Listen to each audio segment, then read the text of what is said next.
When most people think of demon possession, they picture the classic projectile vomiting, head spinning around variety. While that does happen, it's mostly novice demons who cause that. The vomiting and abnormal behavior being a result of the host's mind rejecting the possession. They're the little voice that tells you that you're fine to drive when you know you've had too much, or that you can cheat on your wife just this once, and no one will ever find out. Or if you've ever known someone with Alzheimer's who really got mean towards the end, you're like as not looking at the work of a demon. Dementia demons are mostly newbies, though. They do it because old, broken minds don't fight back, so it's pretty much impossible to screw up. And if you're in hell, you want good stats on your first possession. Otherwise, you'll get kicked right back to the back of the line, and you won't see another chance for thousands of years. Oh yeah, the line. Everybody in hell gets a number in the line, and the more evil you do with each possession, the better your place in line. So if you're lucky enough to get a possession, you'd better wreak havoc, and try not to get exorcised or killed. It used to be hell trying to keep track of the paperwork of who went where, but things are running a lot more smoothly with the new computer system. We're still way behind Earth technology, of course. We don't get a lot of computer engineers down here for some reason. We've got plenty of salespeople, though. But before you can even hop in the line, you've got to go through what basically amounts to demon college. They call it a college, but it's really more like those corporate training seminars they have in America. Satan wanted it to be soul-crushing after all. Most of the introductory stuff is boring, like how to take control of the mind of your victim. That really is the foundation for everything, though, because if you can't do that, your victim's mind will kick you right out and you'll be back in hell, at the back of the line, with a failure of possession charge on your record. And you definitely don't want that. The advanced stuff is where it gets more interesting, and you get to choose a specialty. Most people go into addiction because it's one of the easiest majors and you get a reasonable amount of time before your host ODs or just gets used up. Some people go into mental illness, but that can get you institutionalized, and you really don't get to have fun with your new body if you're stuck in a padded room all day. There's also a dictator class. Professor Hitler teaches that one, but not many people take it. Not only is it impractical, Hitler always ends up going on some tangential rant about Jews at the end of class. We get it, Hitler. You don't like Jews.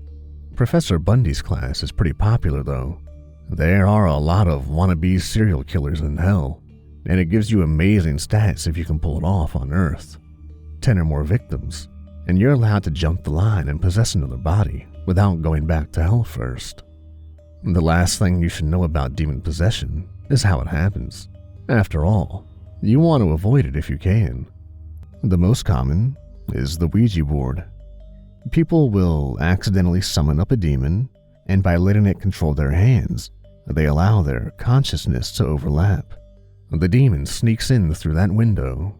If it's a particularly talented demon, it can fragment its consciousness and possess everyone with their hands on the board. The same thing can happen with a seance. Most demons will choose the weakest link, but some will be able to possess everyone in the room. Anyway, I'm afraid this is where my story ends. My host body is dying, and typing is getting pretty exhausting. But before I leave you, there's one more thing I want to tell you. The most ancient and skilled demons only need a tiny overlap in consciousness to possess you. They may only need to converse with you for a moment, or even just trick you into reading or listening to something. Maybe a story that distracts you just long enough for them to slip in unnoticed. You may feel uneasy or paranoid when it happens, or you may feel nothing at all. So, with all that said, how do you feel? Thanks to my last story, it looks like I'll be here on Earth for quite a while now. So, if you're curious, I can tell you a little bit more about hell. I'll also let you know about how I first got to know Satan. It's an important part of how I wound up where I am today, as one of the most skilled possession artists in hell. Besides, let's face it, you should be curious about hell. After poking around in some of your heads, I'm sorry to say that most of you will be going directly there when you die. It's not that you're evil or anything, it's just that God really doesn't like that kind of website. Even as a demon, I must admit that I was pretty shocked. I did forward some of the links to Satan, however. He's always on the lookout for things to base the new hellscapes on. What are hellscapes, you ask? They're sort of like theme parks, but instead of lighthearted fun in the sun, it's visceral torment and eternal despair.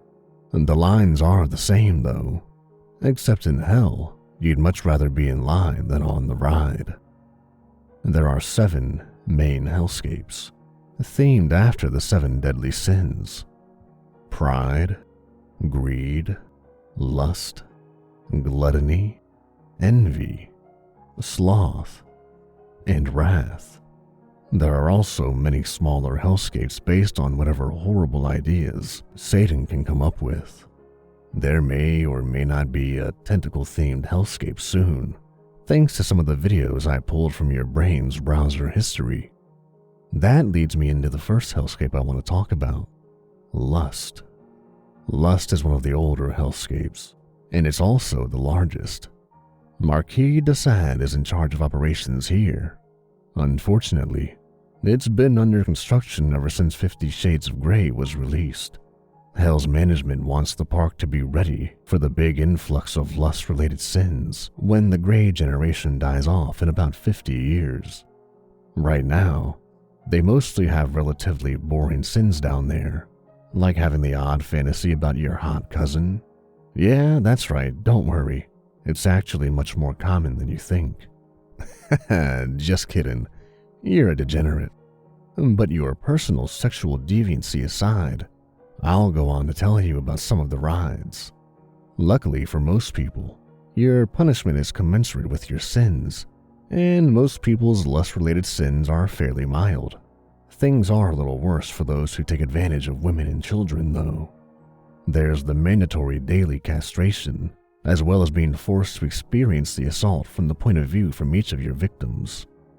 The weirdest ride is being reincarnated as one of those free condoms that they hand out in nursing homes. I don't know who gave Satan that idea, but when he told me, he was practically skipping with excitement. He just loves stuff like that. Have you ever had a boss that seemed to get way too excited over stuff that nobody else cared about? Satan's that kind of guy. Only, you gotta pretend to be excited too, or he'll eviscerate your guts. And let me tell you, he loves eviscerating people's guts. The Lust Hellscape is the first hellscape I visited upon entering hell. This was back when the hellscape was much smaller, and I can still remember the stench as the gates opened and I trudged through them. The stench of stale sweat and leftover fluids invaded my nostrils and left me bent over, retching by the side of the road. When I saw what awaited me here, I turned and bolted away, but I was caught and carried in all the same. I'll spare you the details of what happened next. This was also the first time that I met Satan. It wasn't a terribly long meeting. He just told me how much he admired what I had done on Earth, and I gasped and choked on my own blood in answer.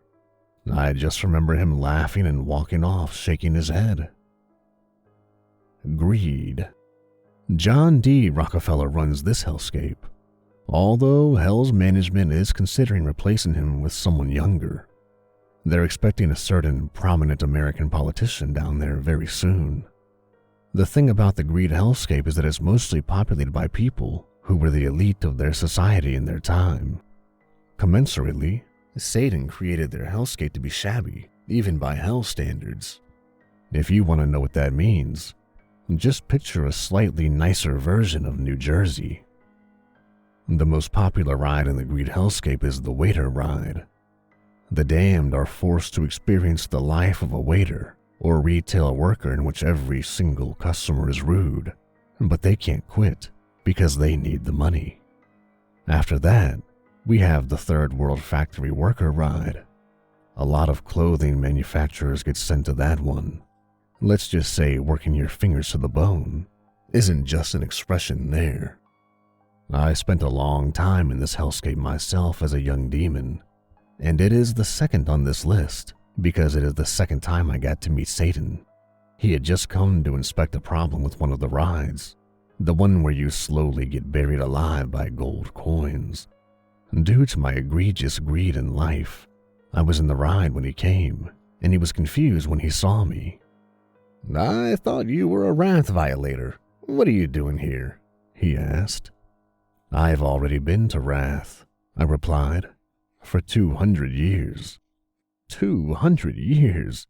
Jesus, what did you do again?" "If you want to know, you can read my paperwork." He looked at me for a moment like he was angry, and then he laughed.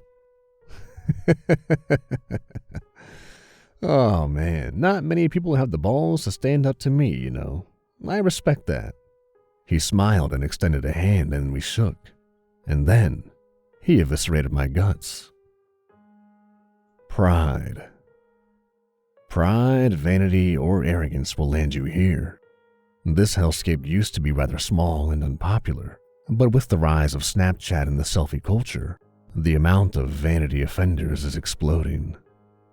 Arrogant, my opinion is right and everyone else is stupid types may find themselves here as well, which means a lot of people who spend their spare time arguing on the internet have a nasty surprise waiting in the afterlife. To atone for their pride on earth, the damned here have to do a lot of ass-kissing. And no, that's not a figure of speech. If you think you're guilty of the sin of pride, I suggest you cut off your nose and tongue, because you definitely do not want to know what a demon's ass smells like. The walls and ceilings are made of mirrors here, and the reflection you see depends on the degree of your pride in life.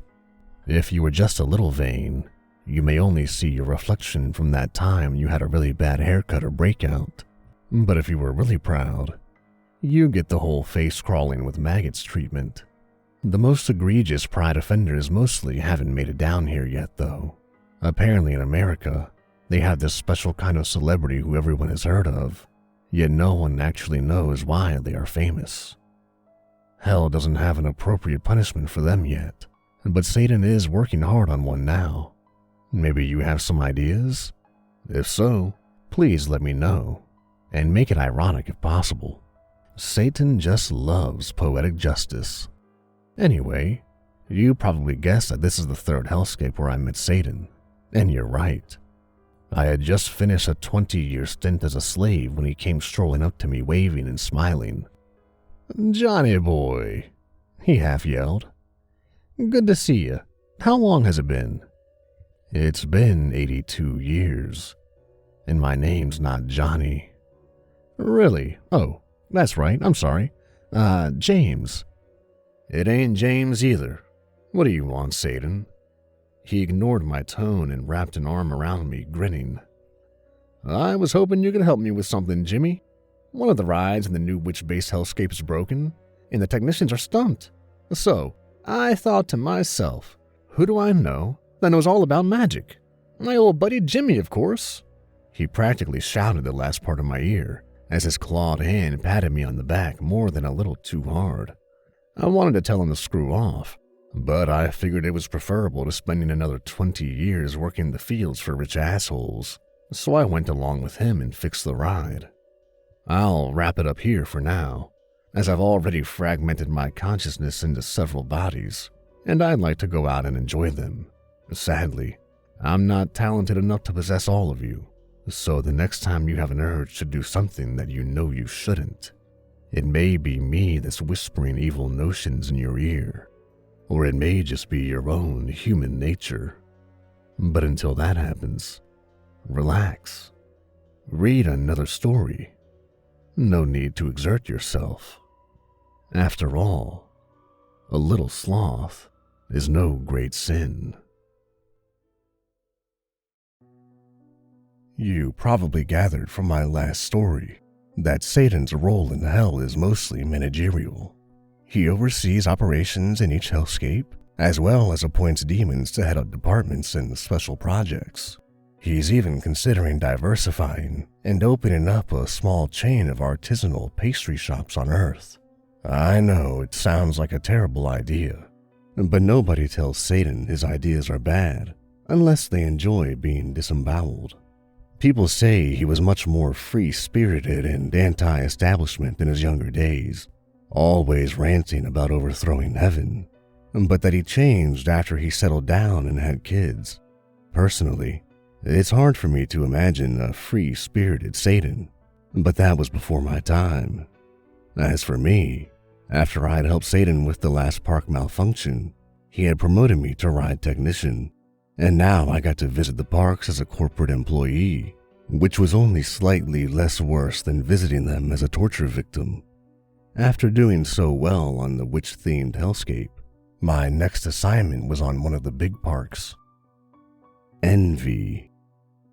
The Envy hellscape is reserved for people who sabotage others, or otherwise lie, cheat, or steal to obtain success. The corporate culture in America and unrestrained capitalism really helped fill this park out with people who stepped on their co-workers' backs for a small raise and a lease for a slightly less shitty Ford Focus. People in this hellscape are sentenced to carry a literal knife in the back for each person they betrayed in life. The most ironic ride, and therefore Satan's favorite, is the one where they starve to death in a cage while watching others eat and drink outside. And this was the ride Satan wanted me to work on. I can still remember the conversation. "Hey, Jerry!" He flashed that big toothy grin he always had. "I was wondering if you could magic something up for me." "My name isn't Jerry, Satan. What do you want?" Haha, classic Jerry. "Hey, you know the ride where people starve to death?" "I guess I do now. What about it?" I wanted to know if you could make the food they eat cause them to shit fire. Like, literally. "Food? I thought you just said they starved to death." No, the other people. Come on, Jerry. If you pull my leg, I'll have to pull yours too. Except I'll pull it all the way off.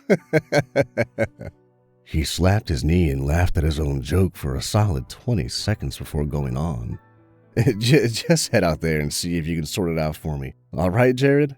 I wondered if he really had forgotten what he had called me just 20 seconds ago, but I shook it off and made my way to the park. I had just finished placing a curse on the food when I felt a clawed hand clap me on the shoulder.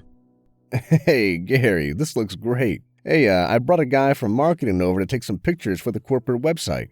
Gary, meet Jeff. Jeff, Gary." Satan gestured to a defeated-looking demon with a camera draped around his neck. That's great, Satan, but my name's not. Never mind. Wait, hell has a corporate website?" Satan scratched at his goatee. Not yet, but when we get one, we'll want to have lots of pictures. If we don't show people the good bits of hell, nobody will ever want to come." "You want to recruit people to hell with pictures of them shitting fire?" "Exactly. Just like that restaurant Taco Bell on Earth." "Satan, I don't think Taco Bell makes people literally." "Anyway, we'll leave Jeff to do the boring marketing stuff. You're coming with me to Wrath to help me magic some awesome stuff up. Great place, Wrath. You ever been?" "I was there for 200 years. "No kidding. So, you know what I mean." Before long, we arrived at Wrath. The gates creaked open and I shuddered as I caught a whiff of the all-too-familiar stench of blood. "So, here's my idea, Gary. Are you ready for this?" "Probably not, but go ahead." 2 words, Gary. Human shish kebab." "Human shish kebab?" "Yeah, just picture it. We stick a bunch of people on a stick with some bell peppers, maybe some cherry tomatoes. We could even use different colored people to make it look nice." What? Okay, but you need magic to hold the stick?" No. I already got a guy for that. Hey, buddy, yeah, you. Come over here. Gary wants to meet you." My jaw dropped as the man who jogged over was no less than 10 feet tall, and full of solid muscle. "Gary, I'd like you to meet my good friend, Gollum. Gollum, Gary, Gollum." "It's Goliath." I jumped at the sound of the stranger's booming voice. Goliath, are you sure?" "Okay. Anyway, Gary here is going to help me magic up your stick to keep people from falling off into the fire all the time." Satan turned to me. "We can only keep people on the damn thing a few weeks before the stick rips its way right through them. Anyway, you two sort it out and holler when you're done. I've got an important phone call, so I'll just be right over there." With that, he jogged off, and I began my work on the stick. I glanced over when I was finished to see Satan laughing along with a young demon college student, twirling her tail around with his fingers. We're done over here, Satan," I yelled. He jogged back over, grinning. Great stuff. Come on, Gary," he said, throwing his arms around me. He leaned in close and started talking in a low voice as we walked away. His breath smelled like coffee and brimstone. Yeah, you may want to watch your back around Goliath," he said furtively. "And I wouldn't bend over around him either. It's a little too tempting for him, if you know what I mean."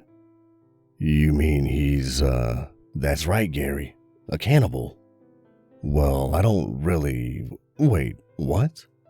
"Yeah, I lost 2 technicians to him last week. Ripped their heads clean off, spine and all. And he's not too happy with you either. You're the one that fixed it so he couldn't tear people off the stick anymore." "Wait, but you just... Hold on. Why wouldn't I bend over in front of him because he's a cannibal?" "What? You never heard of rump roast? Jesus, Gary, you're a little slow on the uptake sometimes." Okay, Satan. So, where to next?" "Gluttony, Gary. You're gonna love it there. It's great. Just great." "Okay, so what do you want me to do there?" 2 words, Gary. Exploding cheesecake. Gluttony. As Satan and I approached the gluttony hellscape, I noticed that it was quite a bit smaller than the others. I had never been to this hellscape, and I wondered what sort of grim horror awaited me inside. Despite what I had seen in the other parks, I couldn't help but gasp when the heavy iron gates creaked open. The inside was filled with long tables laid out with an exquisite feast. Huge racks of lamb, mountains of mashed potatoes, even ice cream that somehow resisted melting in the hellfire around us. "This is gluttony?" I asked. "I don't get it. Where's the punishment?" "They're always hungry, Glenn," Satan said excitedly. "And every time they take a bite, they only get hungrier." Okay, I got it. We let them eat real food eventually, though." "Wow, that's nice of you, I guess." "Yeah, once their relatives die off, we feed them the bodies." "Oh, okay. But, how is gluttony a sin? I don't get that either." Satan laughed and strolled over to a small, fat Asian man in flashy sunglasses shoveling mashed potatoes into his mouth. "This one's name is Kim Jong-il." The man gulped as Satan clapped a hand on his shoulder and dug his claws. "He let thousands of his people starve to death while he feasted in his compound surrounded by guards. Even when other countries tried to send food, he kept it just so he could stay in power. How does that food taste now, Kim?" Satan's claws dug in deeper and the man yelped a little louder. I stared at the fat, sad little man and shook my head. "Do you think he likes cheesecake?" I asked. Satan grinned. As we were leaving gluttony, Satan handed me a handkerchief to wipe the exploded remains of Mr. Ill off my shirt. Satan, I'm starting to think you're not such a bad guy after all." He nodded knowingly. You're getting Stockholm Syndrome, Glenn. Just don't go falling in love with me. I've already got 17 wives, and I'm not looking for a husband." "Okay, so where to next?" "Where else?" said Satan. "Sloth." Sloth was another park I had never been to, so I didn't know what to expect when we got there. The gates of Hellscapes always opened slowly, but it took at least a full minute for the colossal gates to creak their way open here. I heard a sniffing sound and looked over to see Satan snorting a line of white powder off the end of his tail. Satan, what are you doing cocaine? Cocaine? Cocaine? Satan laughed deliriously. Don't be ridiculous, Peter. This is ground up hellhound bones. Cocaine is like decaf compared to this stuff. He patted me on the back about 10 times too hard, and then shoved his tail under my nose. Go on, Peter, have a bump. You're gonna need it in there. I don't really. Satan flicked his tail and left me coughing in a cloud of the stuff. My lungs felt like they were on fire as I breathed the powder in, until I was sure I was about to die, when all of a sudden my whole body went numb. I looked over to see a 3-foot wide grin on Satan's face, which now appeared to be the size of an SUV. Are you feeling it now, Peter? The world was swaying and bending around me and the air felt like jelly. Everything seemed to slow down as every atom in my body vibrated with intense pleasure. I was definitely feeling it. As we walked through the gates, I felt a sudden weight push down on my body. Gravity is 12 times stronger in here, Peter, Satan yelled. Keeps the residents moving slowly. Cool, right? I looked around, and the people in the park were indeed moving at a snail's pace, many of them with one foot suspended in the air, almost frozen in the middle of a step. We've been having this really weird glitch, though, lately. Hey, Kirstenix, show Peter here the glitch. I looked over to where Satan was shouting, and I saw an enormous mountain of a demon with ram's horns and thick black fur all over his body. He grunted and yanked on a giant lever he was standing next to, and the gates began to creak closed behind us. Splat. The sound was deafening as every resident in the park simultaneously collapsed like a building falling straight to the ground, spraying blood and viscera everywhere.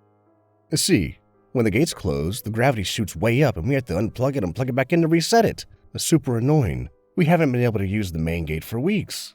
Help me out, huh, Peter? I'll, see what I can do. I cleared away some of the brain matter in what looked to be someone's spleen, and got to work drawing my runes on the ground, thankful for whatever the hellhound bones were doing to keep me from going splat like everyone else. I looked over to Kirstenix when I'd finished. Okay, try it again. Kirstenix yanked the lever and the gates slowly dragged their way back open. Hold on a second, Peter. We need a guinea pig. Satan ran out and grabbed a passing demon, dragging him into the park as he protested weakly. Satan, I've really got to hand in these reports, and the deadline is... Forget about the deadline. You're going to be part of something greater than yourself here. This is experimentation. This is science. But Now, Kirstenix. The big demon yanked the lever. The gates creaked closed and... nothing. The demon's face relaxed and he let out a long sigh of relief. Anyway, Satan, Splat. His sentence came to an abrupt end as Satan bashed his head in with a rock.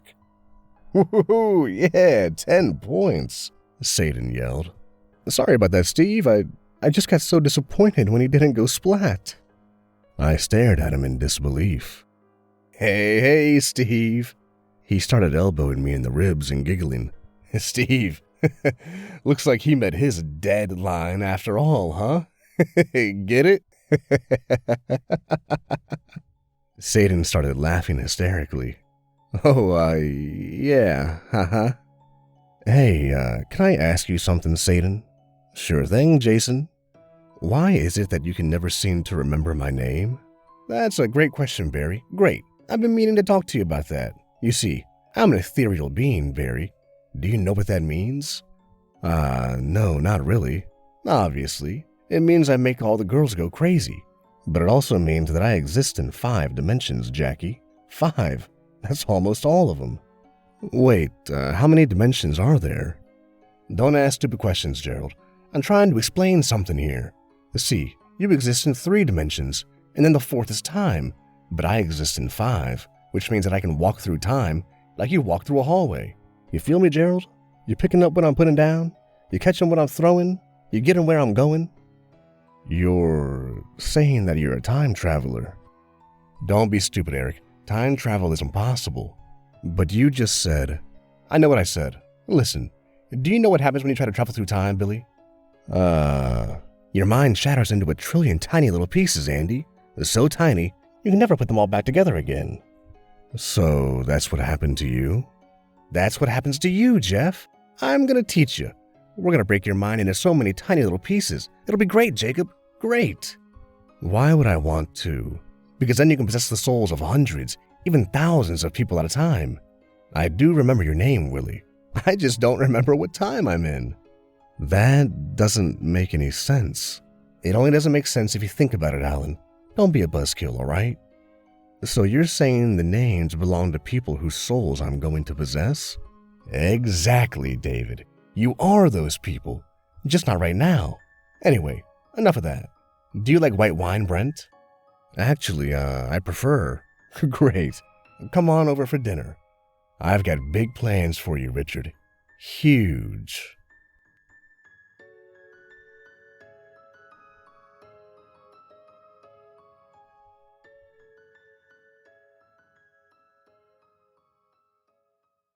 Satan's castle loomed enormous and gray in the distance. As we approached it, we saw dark thunderclouds overhead, and a cold rain began pelting down. I've never seen thunderclouds in hell before, I said. That's right you haven't, Harry. I had my thunder guy hook it up. Gives the place a real evil sort of vibe. You know what I mean? Yeah, actually it. Do you like hot tubs, Harry? I died before they were invented, so... Great. You're gonna have a blast, Harry. We walked up to the giant wooden doors, and Satan rapped his knuckles on them rhythmically. Who dares approach the Dark Lord's castle? I nearly jumped out of my skin as the huge bellow caused the doors to shake in their frame. It's Satan. Open up. What is the password? Just open the damn door, Fears Now, before I break it down and rip your damn throat out. The doors began to slowly creak open, and I silently wondered why no one in hell ever bothered to oil their door hinges. Welcome to the depths of the abyss. I could hear the booming voice echoing throughout the hallways, but I couldn't see where it was coming from. I'd like you to meet Fursnell, Harry. Harry, Fursnell, Fursnell, Harry. My eyes followed to where Satan was pointing, and I saw a small demon standing at my feet. He couldn't have been more than a foot tall, and he looked like a baby with horns. Nice to meet you, Harry. Nice to meet you too, Frazzle. Fears Now. Right, Frizzle. The demon baby had opened his mouth to say something, but Satan cut him off. Have you seen my wife, Frizzle? She is in her room. The demon baby shot me a dirty look as Satan beckoned me up the stairs. Come on, Harry. My wife is really friendly. She's great, Harry. Great. Not bitchy like the other 16. We summited the stairs and Satan knocked on a heavy stone door. Honey, are you in there? No answer. Satan slowly pushed open the door, but the bare stone room was empty except for a bed and a large fish tank. Ah, great. There she is. Satan strolled over to the fish tank and plunged his arms deep down inside, splashing water all over the floor. He pulled out an octopus and stuck it in my face. Crystal, honey, I'd like you to meet my good friend Harry. Harry, Crystal, Crystal, Harry. This is an octopus, Satan. Whoa, easy there, Larry. That's my wife you're talking about. I mean, sure, she can be a bit of an octopus sometimes, but we're in love. Okay, is she gonna join us in the hot tub? Don't be ridiculous, Larry. She's an octopus. The heat would kill her. Right. Satan gingerly placed Crystal back in her tank, and we left the room and set off down the hall. I've got a couple of girls to join us, Larry. You like squid, right? I prefer human girls, actually. You want to eat human girls for dinner? Wow, you're a sick son of a bitch, Larry. I like it. No, Sadly, I don't have any extra human girls besides the ones joining us in the hot tub. Oh, thank God. You're in hell, Larry. God is the last person you should be thanking. He was right about that, I guess. Come on, Larry. It's this way. Satan beckoned me down a pitch-black hallway.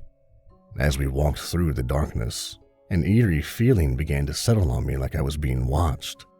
The walls around me seemed almost like they were breathing somehow. Hey, Satan, I whispered. Could you maybe turn on the lights? Oh, I don't know, Larry. They really don't seem to like that. And personally, I can't stand the screaming. That definitely didn't help. Please? Okay, Larry, but don't say I didn't warn you. Satan clapped his hands twice and the hallway burst into light as the torches on the wall lit up. Except they weren't really torches. Hundreds of bodies were nailed to the stone walls, and their heads had all just burst into flames.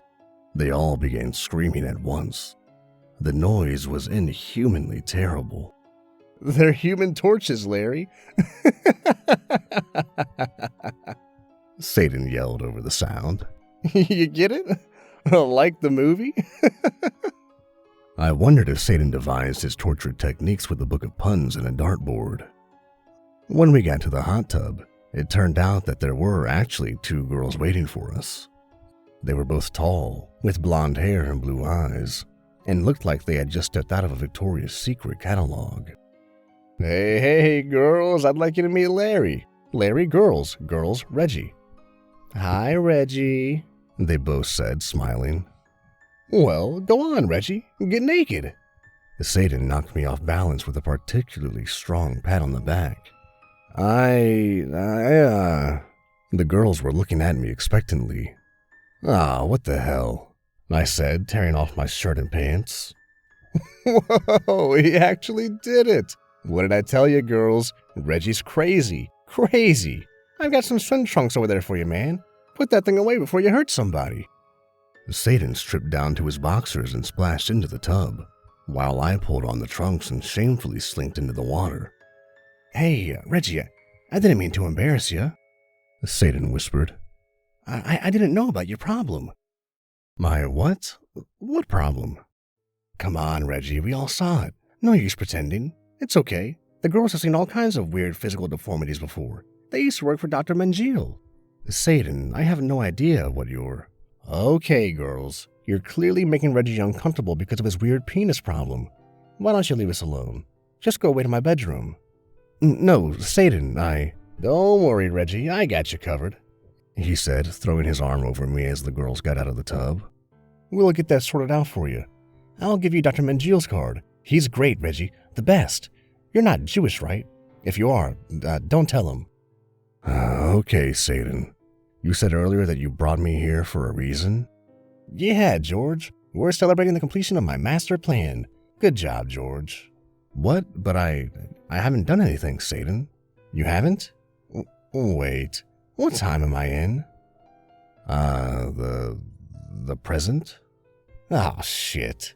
I hate the present. So much to do. We should go to the future sometime. It's great, George. Great. Everything's already done there. Just tell me the damn plan already, Satan. Whoa, the ball's on this guy. Okay, George. Satan reached down into the water and pulled out a large kitchen knife. First, you and I are going to have to link our souls. Do you know how that works, George?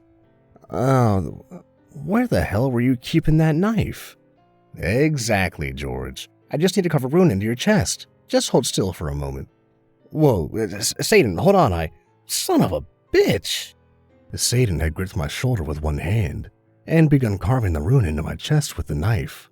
By the time he had finished, I was on the verge of passing out, and the hot tub water was tinted pink with blood. It looks great, George. Great. I'm really sorry about that, but I lost my permanent marker. Oh, wait. There it is. Satan plunged his hand down into the water again and pulled out a Sharpie, which he used to start drawing an identical rune on his own chest. My head was swimming. and my vision started going black at the edges. Satan, I'm feeling kinda... I know, Brian. I'm excited too. Now, we're officially best friends forever. But now that that's out of the way, let's talk about my evil plan. Everything went black as I felt the warm water close over my head. When I woke up, I was staring at the ceiling. I breathed out a sigh of relief at the fact that I wasn't dead. That relief was short-lived, as Satan poked his head into my coffin. Wait, why was I in a coffin? Hey there, sleeping beauty. Looks like we don't have to bury you after all. You were about to... But enough sleeping on the job. We've got work to do, Joey. But I still don't know the plan. But I just told you, Robert. What? You mean while I was unconscious? Exactly, Robert. Exactly. So when the time comes, your unconscious mind will just know what to do. But that's not... You know what? Never mind. Whatever. Whoa, so gloomy all of a sudden, buddy. Because you... Don't worry. I brought just the thing to cheer you up. Satan, I really don't think that. The girls are here with me, buddy, and they're all ready for you. I'll just step out of the room and leave you to it. Satan, I don't... Oh, wait. Really? Of course, buddy. Your old pal Satan's got your back. You said you wanted to eat human girls for dinner, right? Oh, I really hate you sometimes, Satan. I love you too, buddy. Go ahead and eat, and then let's get you to the soul port. You're first in line when the next soul opens up for possession. I'm not really hungry, Satan. Let's just go. Sure thing, buddy. Satan took me to the soul port, and though he wouldn't shut up the whole time, I couldn't get him to tell me about his plan. He just kept saying that when the time came, I'd do what was needed. Well, the time must still not have come, because I have no idea what to do. I'm just glad to be on Earth for the time being. That being said, though, he did tell me a good bit about ethereal beings on the train ride to the soul port. You seem like the kind of people who'd be interested, so I'll relay the things he said to you now.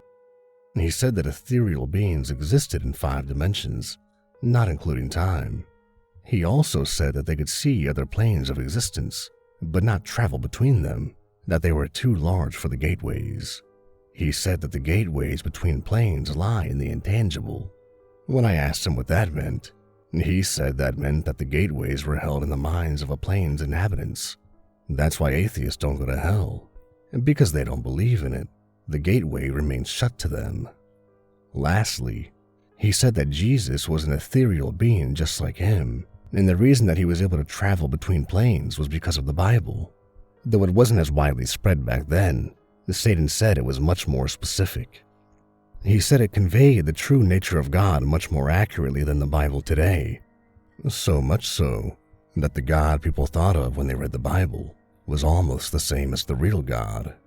He said that widened the gates in people's minds enough to allow God to send a part of himself to Earth. The last thing he said before he left me at the soul port was that he was much smaller than God, and for him to get to Earth would require a lot fewer people to understand his true nature. That if there were some sort of Bible for Satan, some sort of written or spoken work that would let people imagine just what he was truly like, that the gates would widen enough to let him through. Can you imagine him now?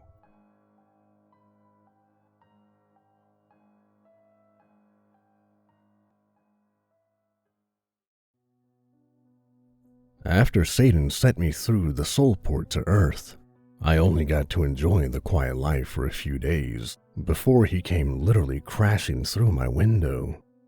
I've seen a lot of strange things in my life, but I don't think any of them will ever top a blood-covered Satan in the middle of my living room with a giant shard of glass sticking out of his head. "Whoo-wee," he said. "I made it. I think I calibrated the jump a little wrong, though. But this is still Mars, right?" Satan, how did you? The powerful magic of best friends, Jake." Satan ripped open his shirt to reveal the still inked-on rune, along with several shards of glass sticking out of his chest. "I also hijacked a bunch of people's minds to widen the gates between dimensions, then shatter my consciousness into pieces small enough to fit through. But it was mostly the best friend stuff." "But why?" Customer outreach, Jake. Heaven is killing us in new customer growth rate this quarter. If we want to have any hope of catching up, we're going to need to be proactive. What do you mean by... Wait, who's running hell? I got a guy, Jake. He's the best. The best. Used to work customer service for Comcast. Really knows how to make people suffer. Okay, so customer outreach is... Come on, Bernie. It's like you've forgotten everything from your Welcome to Hell orientation seminar. You know, I worry about your memory sometimes. But I didn't have a large duffel bag came crashing through my other living room window. Great, said Satan. The recruitment materials are here. You know, you could have at least aimed for the same window. Tell me about it. Here, Bernie, carry this. Satan shoved the duffel bag into my arms, and I felt something sharp poke me in the chest as the contents of the bag clanged metallically. Ah, wait a second. Is this just a giant bag of knives? And hammers, Bertram. Don't forget about the hammers. But why do we need... Oh no, I am not helping you murder a bunch of people just so you can get more customers. We prefer to call it aggressive marketing. We rebranded it, Denny. All the big companies rebrand when they want to do something terrible to make money. This isn't hell, Satan. The rules are different here. You can't just kill a bunch of innocent people for no reason. Whoa, innocent? What, are we recruiting for heaven? I hope not. Their dental plan is shit, Denny. Shit. We're recruiting people for hell. We're killing rapists, murderers, people who don't pick up after their dogs. The worst of the worst, Denny. Oh, well, I guess you could argue ethically that... Exactly, Denny. And the priority is serial killers. We don't want them sending any more innocent souls to heaven. We're already way behind this quarter. Oh, so it's kind of like that TV show. Exactly, Dexter. It's just like that TV show, I Love Lucy. I don't think I saw that episode. Really? But it's the best one. Lucy's daughter is kidnapped by terrorists, and she goes on a rampage with a sawed-off shotgun. I won't tell you how it ends, but everyone dies. Okay then, but how do we know? Another crash came through the window. Jesus, Satan, how much of your stuff did you bring? This is the last thing, Denny. Satan tore the canvas bag from around the package that had just arrived to reveal an aquarium with an octopus inside. I had to invite my wife, didn't I? She's the best one. The other 16 are total hags, Denny. But please try not to make any more racist comments while she stays here. But I didn't. Okay, the first stop is a Mr. Reginald D. Wilson. Really sick son of a bitch, Denny. Don't turn your back on him for a second, or he'll put a knife in it. I'm not really sure about this, Satan. Just stick to the sales pitch. You'll be fine. Satan handed me a crumpled up piece of paper with what I hoped were coffee stains all over it. Congratulations. You've won an all-expense-paid trip to hell. Please contact the Dark Lord Satan for travel arrangements. That's when I pop out of the bushes and bring the hammer down, Denny. Metaphorically speaking, of course. Or literally. Either way, really. So, what's the point of the script exactly? Satan threw his arm around me and whispered, Crystal's head of sales and she worked it up. Just be a pal and pretend it's really good, okay? But how did she... Don't be racist, Denny. Octopuses are people just like you and me. Now come on, let's go kill this guy.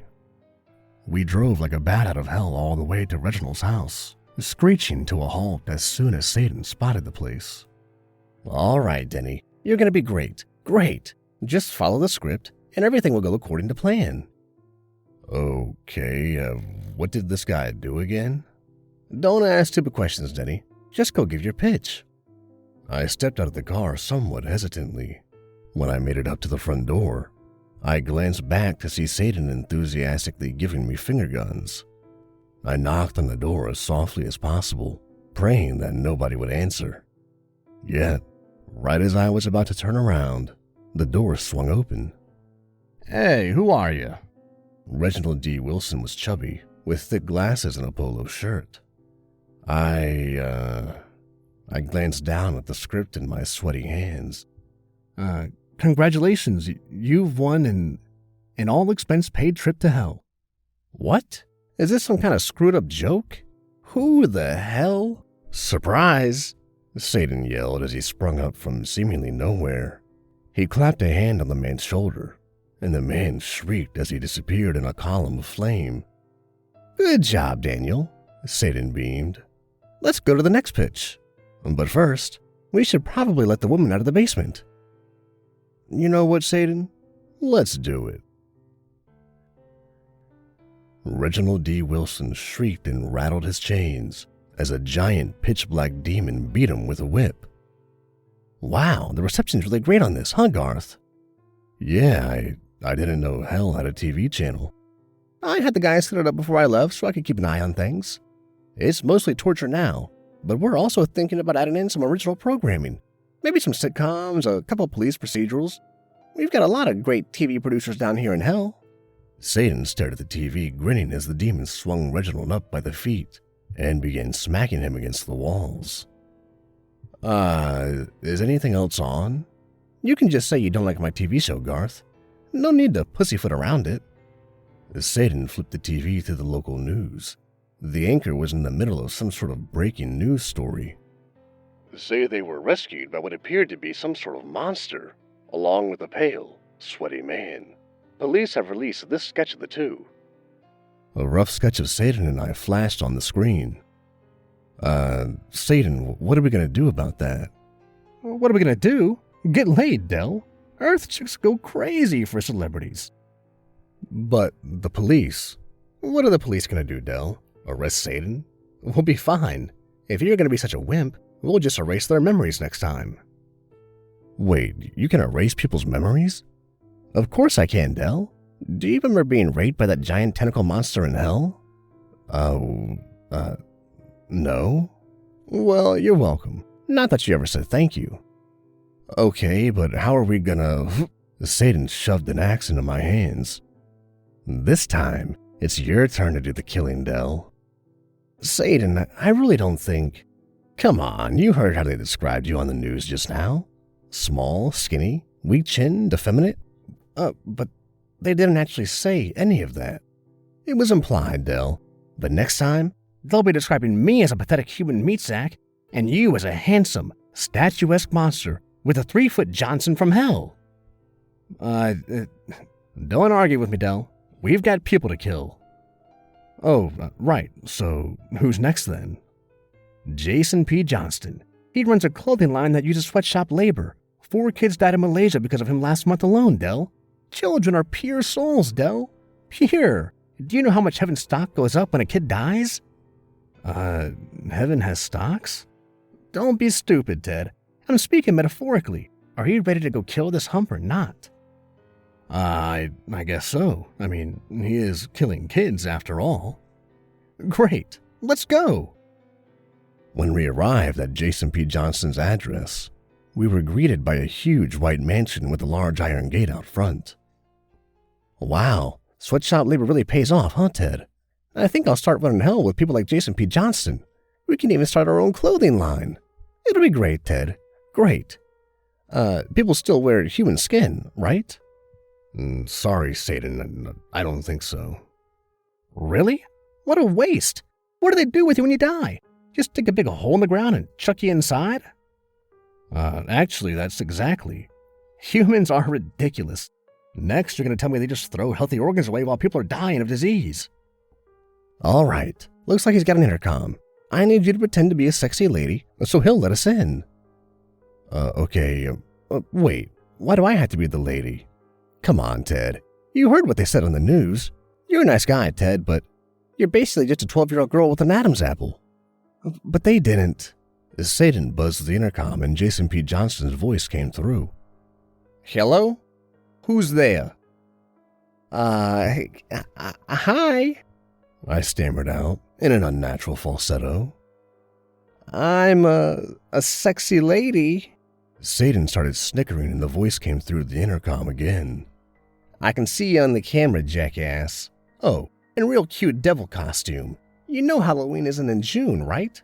Screw off, or I'm calling the cops." "Good job, Ted. You blew it. Now we've just got to give up and go kill someone else." Satan adjusted the rearview mirror and started backing out of the long driveway. "Sorry, Satan, The car lurched forward as Satan slammed on the gas, and we smashed through the gate and skidded onto the lawn. Come on, Ted. I'm just messing with you. You heard him call me cute, right? We're gonna kill this hump twice, Ted. Twice! The seatbelt jerked me back as the car crashed through the front door. Satan popped the trunk open and leapt out of the car while I fumbled to undo my seatbelt and fell out onto the ground. Here, Ted, Satan said, tossing me an assault rifle. You take the little gun. Satan yanked a huge minigun out of the trunk and chaotically sprayed a burst of rounds through the home.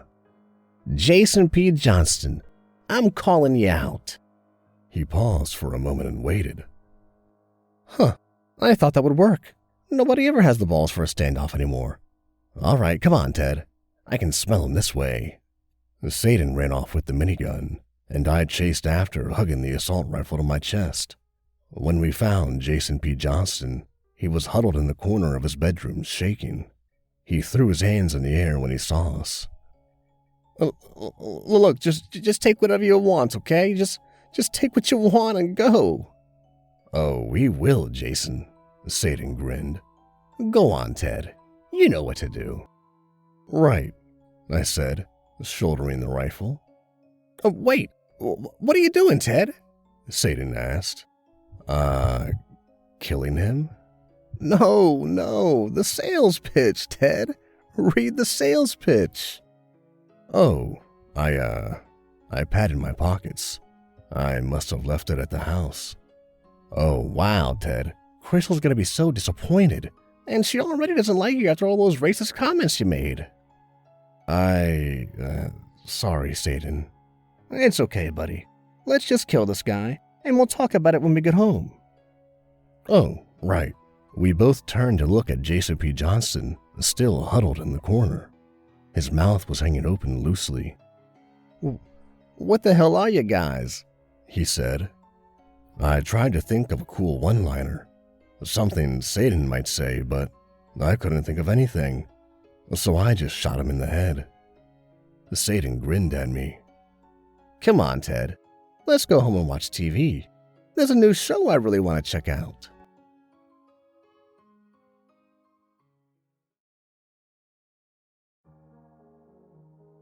I slowly opened my eyes. My head was swimming, and a dull pain surrounded my throat. I was thirsty. That was the first thing I noticed.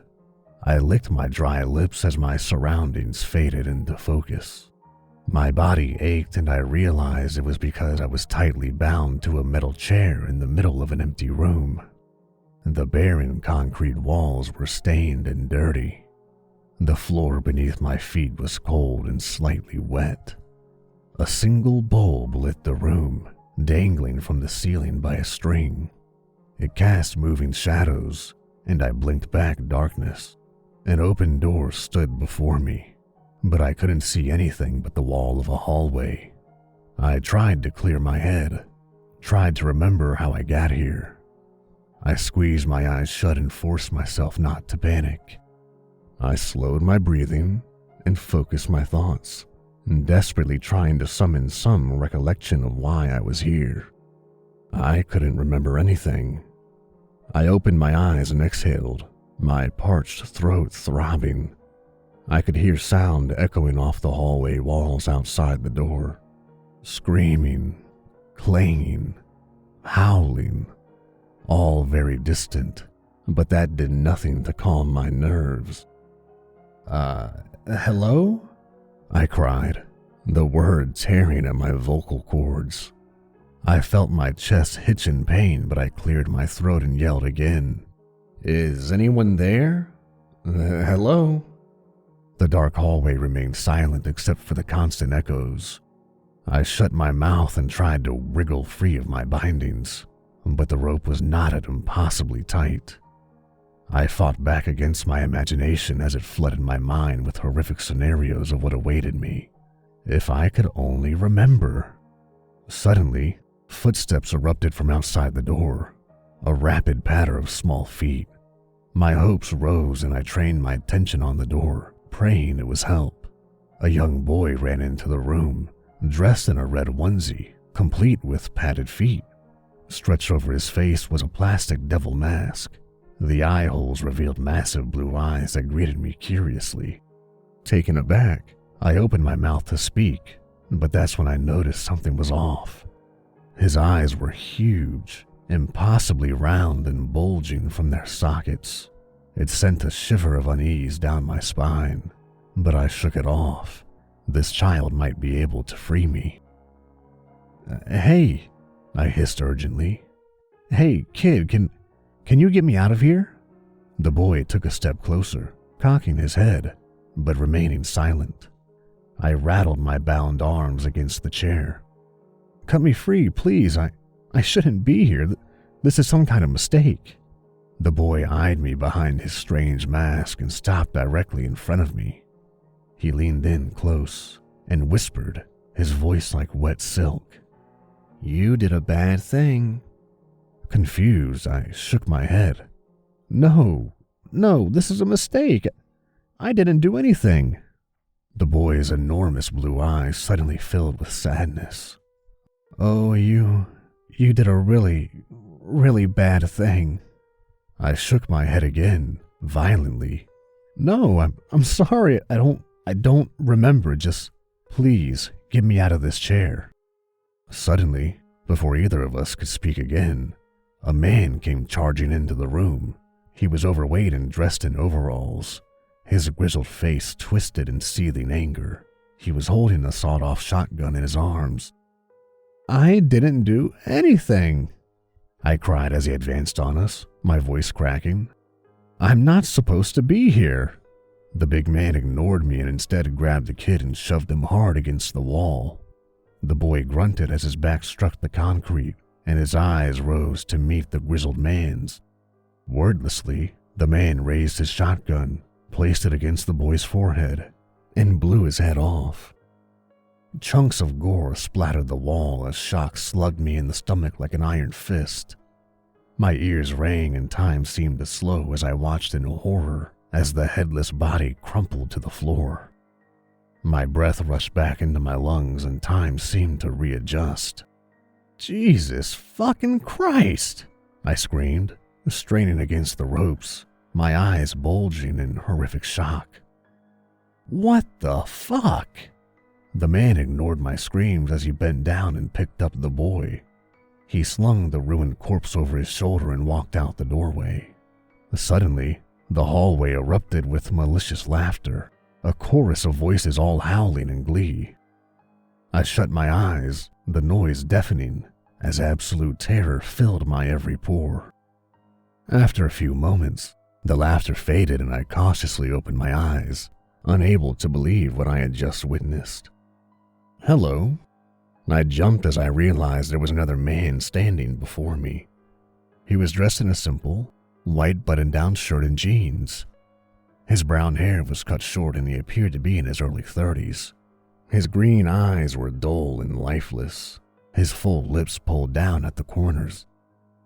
What's going on? Where am I? I cried, new fear pooling in my stomach like hot blood.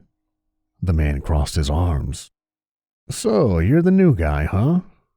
You people disgust me. Questions bubbled on my lips, but he waved them off with a sharp chop of his hand, slicing the air and demanding my silence. He ran his tongue over his teeth, sneering. You look like you've already seen some of the horrors this place holds, huh? Yeah, I can tell by the look in your eyes. You're terrified. You've seen something, haven't you? It doesn't seem all that bad now, does it, looking back? You've been here 5 minutes, and you're already shitting your pants. Where am I? What do you people want? The man crossed his arms behind his back. I bet you want to get out of here, don't you? I bet you'd like to go back to your home, your family, everything. Please, I interrupted. Whatever I did to you, I'm sorry. I really am, but I don't remember. The man rolled his eyes. You didn't do anything to me. You did it to yourself. You really don't remember anything. I shook my head and felt tears brimming in my eyes. Liquid fear. The man looked at me with contempt. You waited until your wife left for work, and then you went out to the woodshed and hung yourself. You're dead. The recent memory rose in my mind like a monster from a bog. My eyes went wide. As much as I wanted to deny it, he was right. I had killed myself. The incident tore through my brain like a bullet train and left me reeling. I'm Danny, by the way, the man said, ignoring the shocked look on my face. And I'm number 2 here. I run the orientation process. I want to make this quick because I'm tired of repeating this fucking thing to you pathetic suicidals. You get one question before I begin. He stared down at me and I scrambled to organize my thoughts into something cohesive. This was all horrifying. Why had I killed myself? I fought against the fog and panic, and the mists of confusion slowly began to lift. Yes, I had lost my job. Yeah, that was the start. I squeezed my eyes shut and forced more of the memory to emerge. I had lost my job and I was about to lose the house. My wife, Tess, she found out and was going to leave me. I didn't have any way out. Didn't have any options. Getting fired had come out of the blue and I didn't have much in savings. I was broke, soon to be homeless, and my wife hated me for it. There was something else. Yeah, that's right. She had been cheating on me. I had seen texts on her phone while she slept one night and confirmed my suspicions. My life had degraded to shit, and I had run out of options.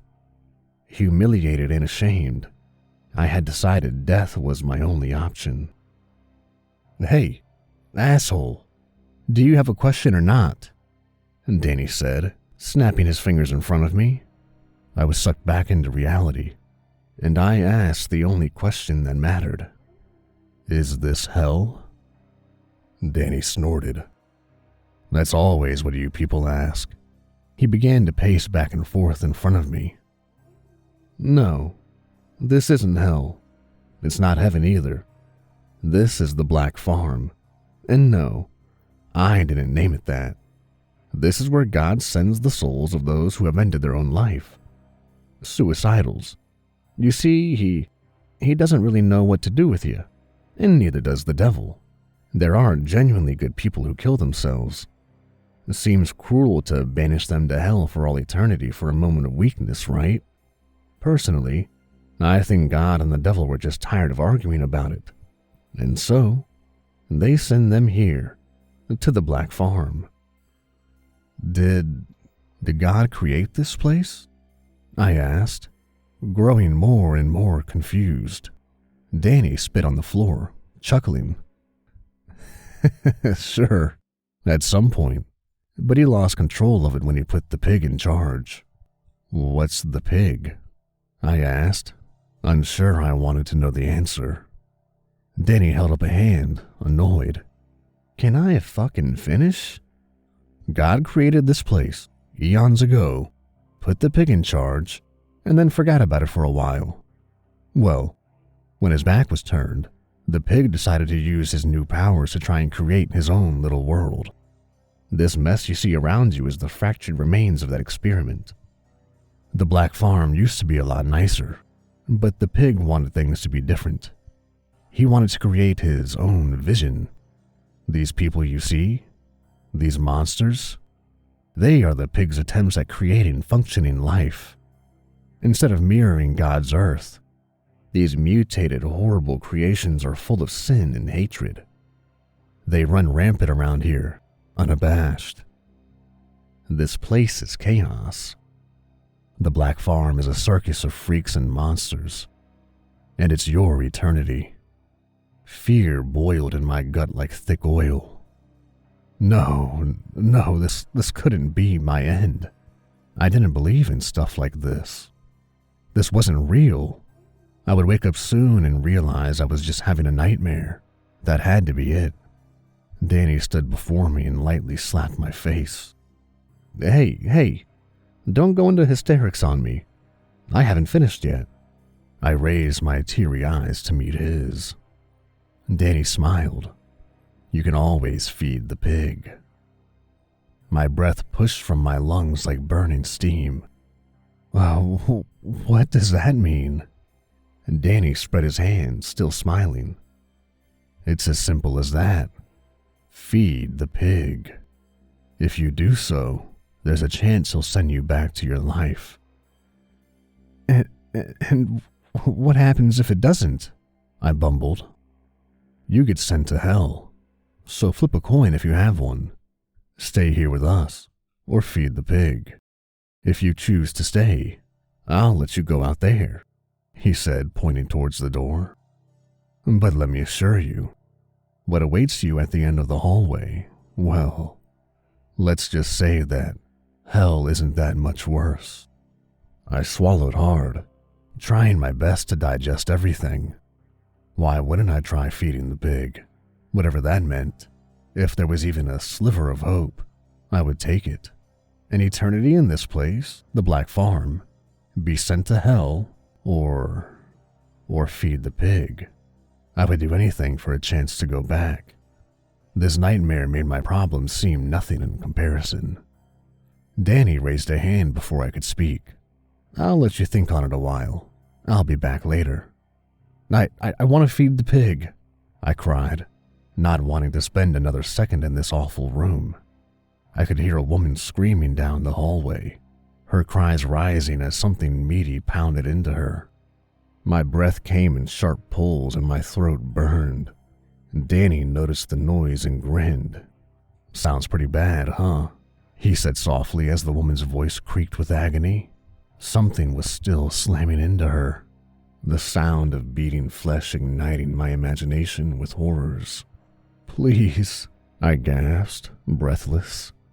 Just let me feed the pig. I don't want to stay here any longer. Danny turned away from me. I'll be back later. Enjoy your time alone. Really think about your situation. Weigh your options. And remember, you put yourself here. And with that, he was gone, leaving me in the dim room. Tears streamed down my face. The woman didn't stop screaming for hours. At some point, I fell into a semi-sleep. The darkness in the room seemed to press in on me and my eyes fluttered shut. My body ached and my throat was a halo of fire. Thirst raked at my windpipe like sharp glass. My lips felt like crumpled paper. My head thundered like a drum. The room swam in and out of focus and my mind drifted towards the horrific sounds that never ended. I was lost in a haze, unaware that something was sliding into the room until I felt a sharp prick on my big toe. I jolted out of my daze as my bare foot ignited with pain. I screamed and tried to move, but my bindings held me tight. The room rushed back into focus and I blinked in agony as I felt blood trickle between my toes. I looked down for the source of pain and I felt a scream claw up my throat. Staring up at me was an armless man. He slithered on the floor like a worm, his bald head scabbed and filthy. His legs were wrapped together in barbed wire, forcing him to wriggle his body to move. His eyes were lidless and wide, two bloodshot white orbs that stared up at me with hungry intensity. His teeth had been removed and replaced with long screws, which jutted from his bleeding gums like a broken rock formation. Around his neck was a chain leash, which I followed across the floor to the open door. The end of the leash was held by a tall, naked man. His body was hairless and flabby, covered in similar scabs like his pet. A dirty bag was pulled over his head that hid his features except for a single red eye that peeked out at me from a crude cut in the cloth. He stared at me and groped his engorged member, his breath heavy and labored. As the armless man wriggled towards me again, His master started to pleasure himself. I screamed as the screw-filled mouth bit at me again, and my cries seemed to stimulate the naked man even more. "Get off of me, stop it," I screamed, horrified. I tried to kick at the man, doing my best to avoid his sharp metal teeth. I brought my heel down on his head, and he screamed as his face bounced off the floor. A moan of pleasure escaped the bagman's mouth, and I turned away as a mist of black sprayed out onto the floor. There was a rattle of chains, and I turned back to see the two of them leaving, the armless man dragged by his neck out the door. I looked at where the bagman had finished and saw a puddle of dead ants. I vomited onto myself, thick, chunky curtains of bile and slime. "Get me out of here," I screamed, strands of puke running down my chin. "I don't belong here. I don't." I listened to the two men retreat down the hallway, the clink of chains accompanied by the sound of flesh being dragged across the concrete. I screamed again, but I knew no one was going to help me. I spit a wad of phlegm and bile onto the floor, ridding my mouth of its sourness. I forced myself to calm down. It wasn't easy. After some time, I heard someone else approaching. I had been in a miserable lull, my mind a blank canvas of dark despair. But the noise roused me from my trance-like state. The muscles in my arms burned from being restrained for so long, and I shifted them desperately, trying my best to prepare myself for whatever horror was about to walk through the door. Footsteps drew closer, and then a woman walked into the room. She stopped at the doorway and looked at me. One of her eyes was missing, a dark, cavernous hole in her skull. Her hair was ratty and wild, a brown tangle like a forgotten nest. Her skin was pale and filthy, and she was dressed in rags. I couldn't tell how old she was, but there was maturity in her one good eye. "Are you still thinking?" she asked, her voice coarse and brittle. "What?" She took a step closer. "Are you still deciding whether you're going to feed the pig or not?" I looked at her cautiously. "Yeah, I am. Who are you, and what do you want?" "I was once where you are now," she said. "Trying to decide my fate. I couldn't believe that this was what happened, what happened after we die. It wasn't what I was taught, and religion didn't warn me about this." I tested my bindings again before asking, "You killed yourself too? You're a person like me?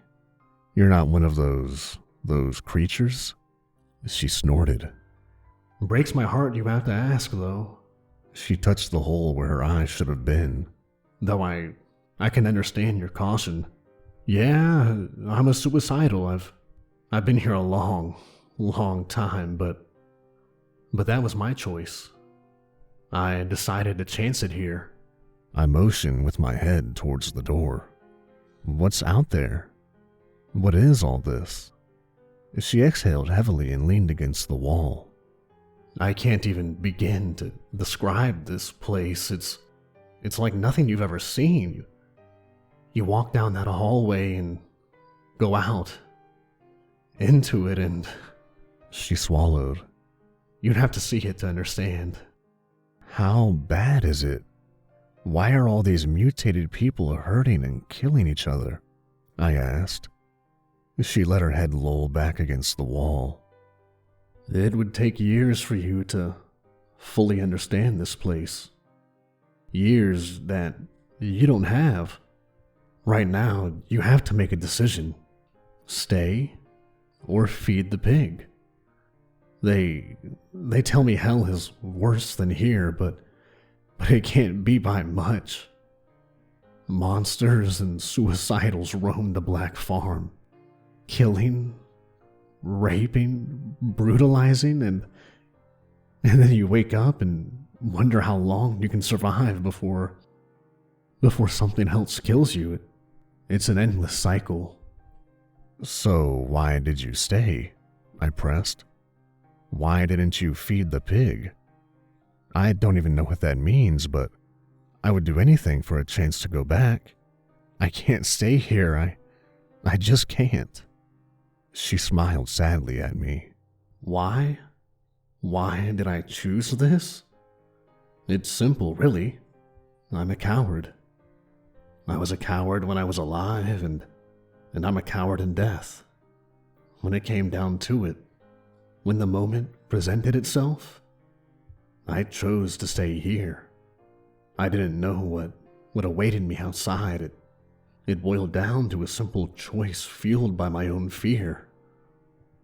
What is the pig, and what does it do to you? I pressed. I'm afraid that's for you to find out. But let me warn you, think hard before you make a decision. Sometimes suffering through your fear is better than suffering for eternity. Be brave. What do I do? I yelled, shaking in my chair as she walked out the door. She paused and took one last look over her shoulder. Her eyes darted around and she dropped her voice to a whisper. Feed the pig. And with that, she was gone. I sat in silence once again. My mind was spinning, desperately turning over my options. I still couldn't fully understand the situation I was in. It was too much, too overwhelming. The other side of death wasn't supposed to be like this. I didn't know what I had expected, but it wasn't this nightmare. Questions crashed over my mind like cold waves onto a sinking ship. How was I supposed to make a choice when I didn't even know what my actions entailed? This place, the Black Farm, I couldn't stay here. But what if I went to hell? What if I didn't get sent back? I would be out of the fire and into the frying pan. My existence would forever be damned to unending misery. Here, though, there were people like me, suicidals. It wasn't all monsters and mutilated murderers. Maybe I could hole up somewhere with them, try to scrape together a passable existence. Surely that would be better than getting sent to hell. No, this wasn't going to be how I spent my eternity. I refused to let it be. If there was even the slightest sliver of hope, I would take it. I didn't want to wonder what could have been. I didn't want to be tormented by doubt. I would feed the pig and accept whatever fate chose for me. When I boiled it down, that was the only option left. I would feed the pig. Hey, hello, Danny, I yelled, rattling in my chair. I've made my decision. Danny. After a couple seconds, I heard footsteps echo down the hall towards me. Danny walked through the doorway, an annoyed look on his face. I've made my choice. I'm going to feed the pig. Sounds like you've really thought a lot about it since I left you, Danny said sarcastically. I licked my lips. You'd do the same thing if you were in my position. Danny walked behind me. I was in your place once, and I chose differently. My eyes widened and then Danny wrapped my entire head with a strip of thin cloth, blinding me. I sucked in as much air as I could, but each lungful felt empty.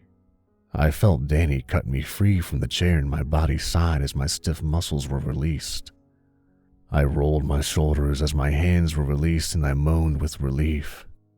I dug my fingers into my back and I stretched, my bones creaking. Keep your blindfold on and follow me, Danny said, pulling me up. My legs shook as I put weight on them, my thighs trembling after their long cemented position. I groped blindly in front of me and found Danny's shoulder. I rested my hand on it as he walked us out of the room. As we entered the hallway, I could suddenly hear sounds I hadn't before. The clink of metal, A long, fleshy, tearing noise. Something vomiting. These sounds sprang to life in my ears, painting the darkness before my eyes with imaginary scenes of horror. I gripped Danny's shoulder tighter, stumbling behind him, my heart thundering. I heard something trailing behind us, but Danny didn't seem to notice. Or if he did, he didn't care. Flesh slapped the concrete mere inches behind me, and I suddenly felt hot breath on my neck and the click of a warm, wet tongue against gums. My breathing became even more labored as fear choked me. "Going in to feed the piggy, are ya?"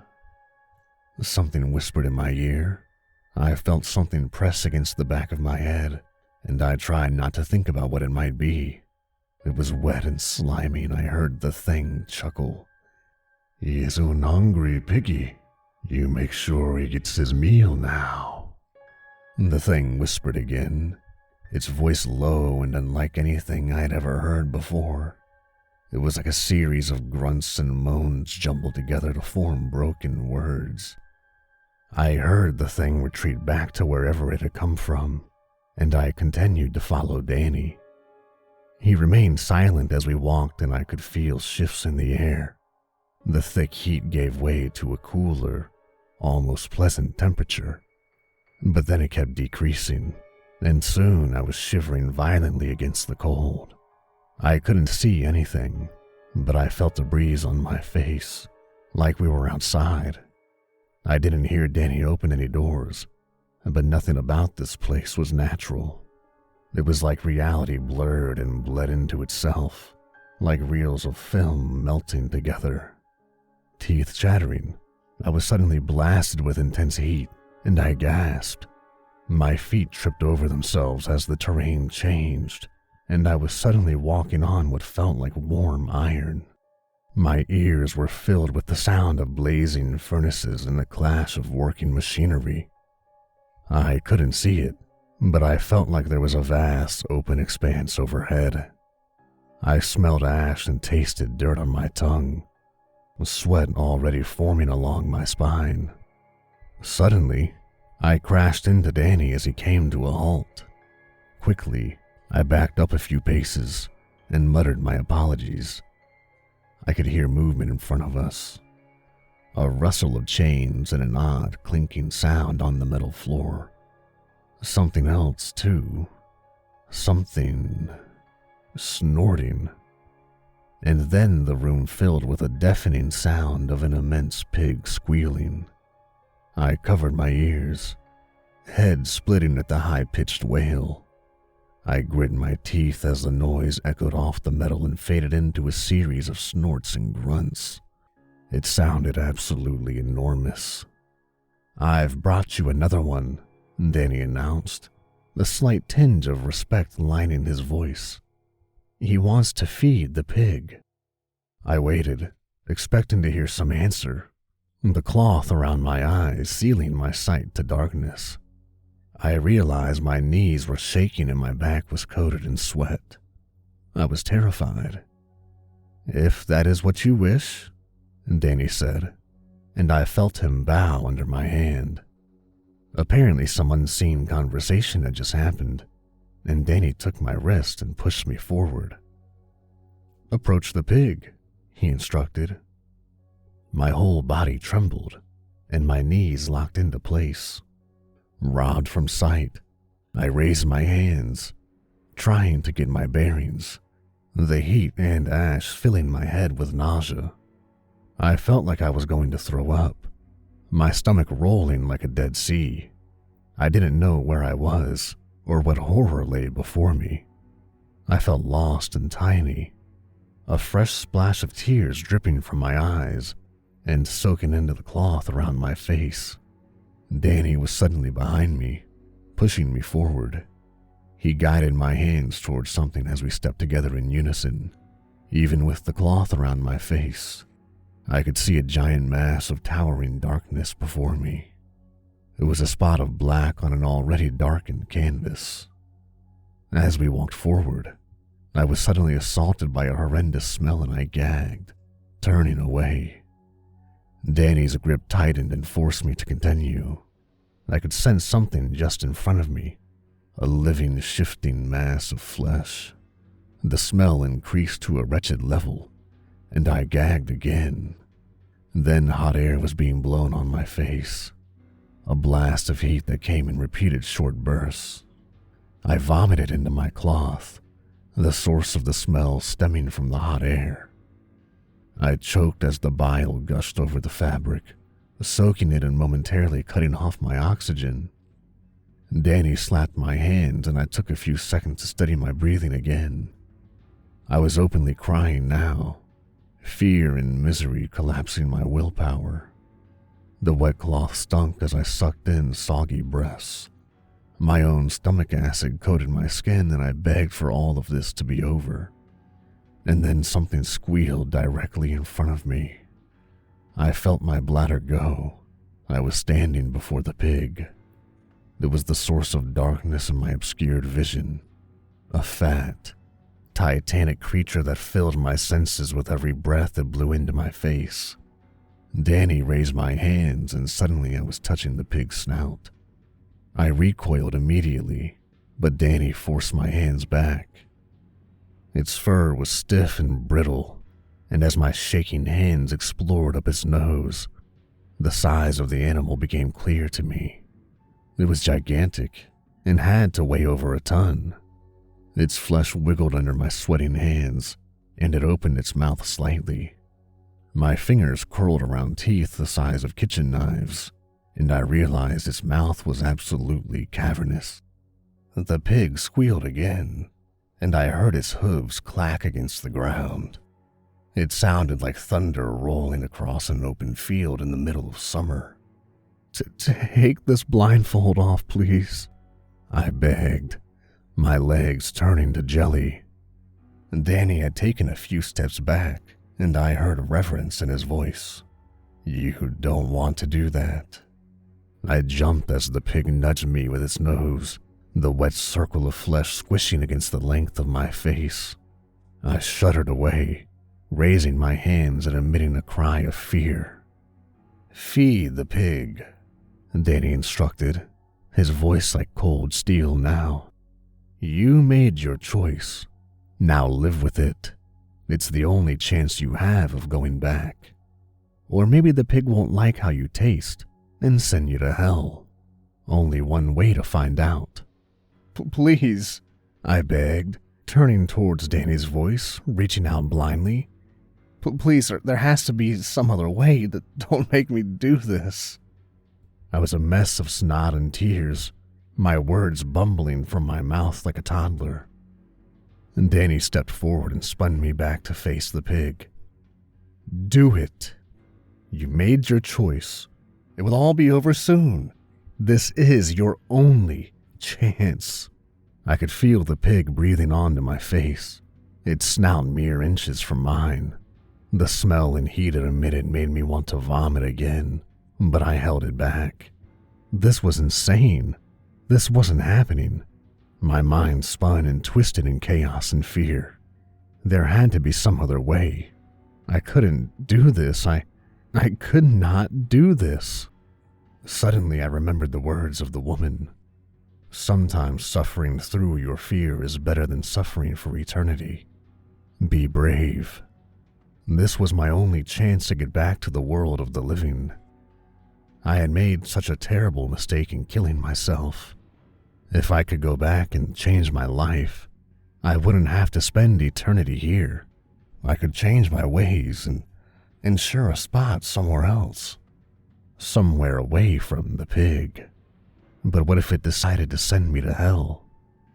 How much more suffering could I endure? I had to take the chance. "Please, God," I whispered, taking a step forward. "If you can hear me, please have mercy on me." My shaking hands reached out for the pig, and I grasped its thick fur. I felt it slowly lower its head and open its mouth. It was waiting for me, its thick, hot breath stinking at my nostrils. This was it. No turning back now. I slowly gripped its teeth and pulled myself forward into its jaws. Its head was at a downward angle, and so I immediately fell onto my stomach at a 45-degree angle. Its wet tongue squished under me, and I was shaking so hard I could barely breathe. Tears soaked my blindfold and my heart crunched against my ribs. I slowly reached forward and found another tooth to grab onto. Gritting my teeth, I pulled my body inward past my knees. The pig raised its head and I was suddenly completely horizontal on its tongue. Saliva and mucus dripped down around me, and the heat was so intense I almost blacked out. My knees clacked against its front teeth as I pulled myself even deeper. Its inner cheeks pressed in around me, squeezing my body like a soaking, fleshy coffin. Crying, terrified, I reached ahead of me and found more teeth. I pulled myself deeper into its mouth, and I felt my feet slide past its lips. My whole body was coated in slime and I openly wept, grasping in the darkness for another tooth. And that's when the pig started to chew on me. I screamed in crushing agony as my body was compressed between its massive teeth. I heard my legs snap instantly and felt wet bone pop from my skin. I shook violently as my body spasmed in shock. A mangled twist of blood and pain. Its tongue shifted me in its mouth and I felt it bite down on my shoulder. My eyes bulged in their sockets as I howled. A hot pillar crunched down on my collarbone. I threw up violently, unable to control myself. The pain overwhelming. Keep crawling. Screaming, bloodshot eyes rolling wildly. I reached forward with my good arm, wetly searching for another tooth. I grit my teeth, blood squirting between them, as my fingers wrapped around something solid. The pig bit down again, its tongue twisting my body so its molars could snap down around my knees. The pain brought darkness, but my howling screams forced my eyes to remain open. "Jesus, make it stop," I bellowed, my trembling hand still gripping the tooth ahead of me. "For the love of God, please make it stop." I ground my teeth together so hard they cracked, screaming as I slowly pulled my body deeper into the mouth. Something was changing. The tight walls of its throat squeezed my head and I realized I was almost through. "Come on, you son of a bitch, come on," I begged, my vocal cords cracking. I reached ahead of me and grabbed onto a thick wad of flesh. My head felt like it was splitting and the pig bit down on me again. I gasped, blood exploding from my mouth in a great gush of red. It had pierced through my stomach, obliterating my insides like bloated noodles. Darkness rushed in on me and I was in too much shock to even scream. With the last of my strength, right as the blackness took me, I pulled myself forward one last time and felt myself slide down its throat. Darkness. Falling, screaming. I was screaming. Heat so intense I thought I would melt. Clanging, something was hammering on metal. Colors and images flew past me so quickly I could only make out their shape. Blood poured into my eyes. I felt like I would keep falling forever. And suddenly, my eyes snapped open, and I was falling, my breath rushing back into my lungs in a great wave of purity. My face bounced off wood floor and I cried out as I felt my nose break. I tasted blood, and I saw stars. I had stopped falling. There was a ring of burning fire around my throat, and I felt impossibly thirsty.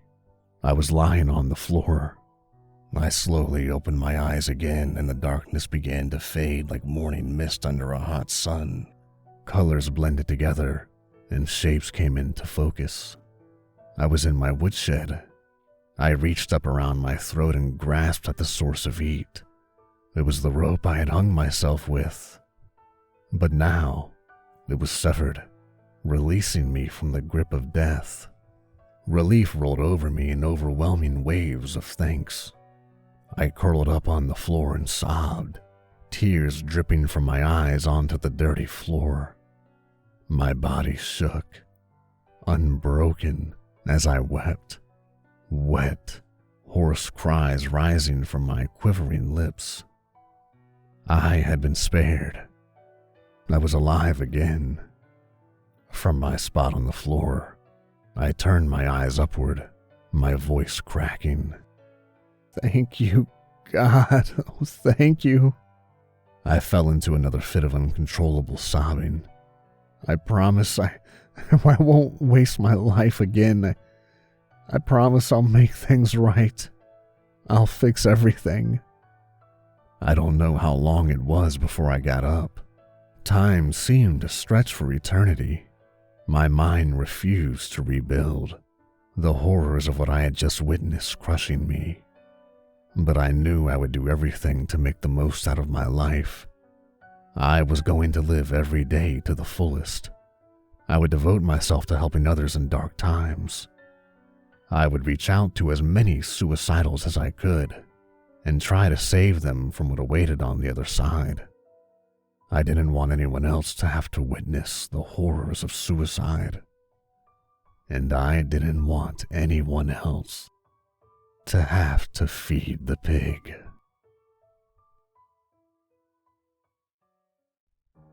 The first sign something was very wrong with the world was my hand blinking out of existence. I rubbed my bleary eyes, forcing myself to wake up.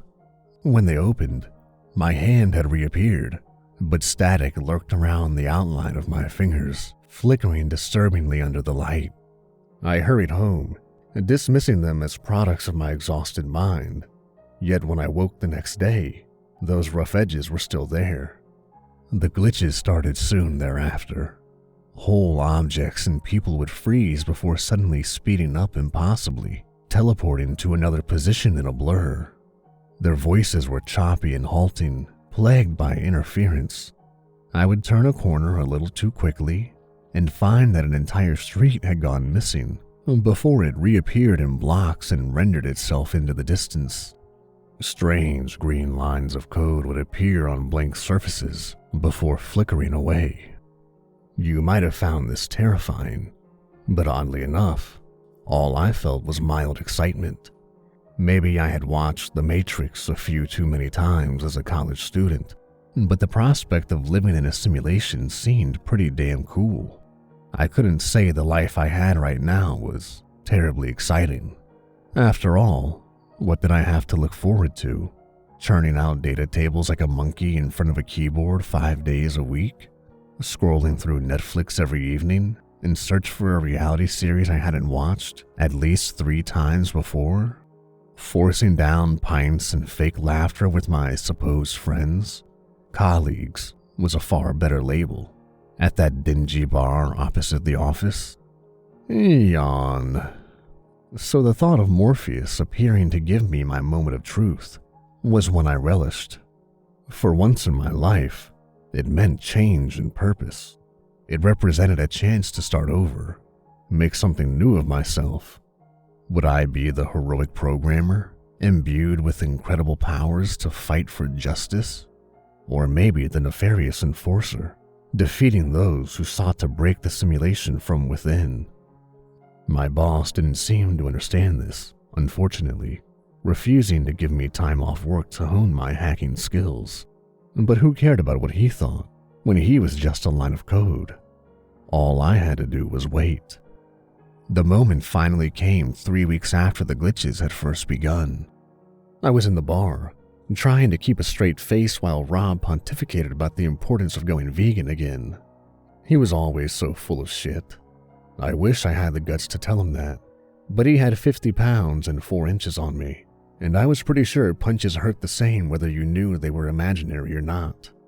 Suddenly, Just as he had begun his usual diatribe against the latest misdemeanors of Monsanto, his face froze, along with the beer that had been hovering between his mug and mouth. All around me, the world snapped to a halt. I waited patiently for everything to resume, just as it always did, but instead Rob fractured into hundreds of squares.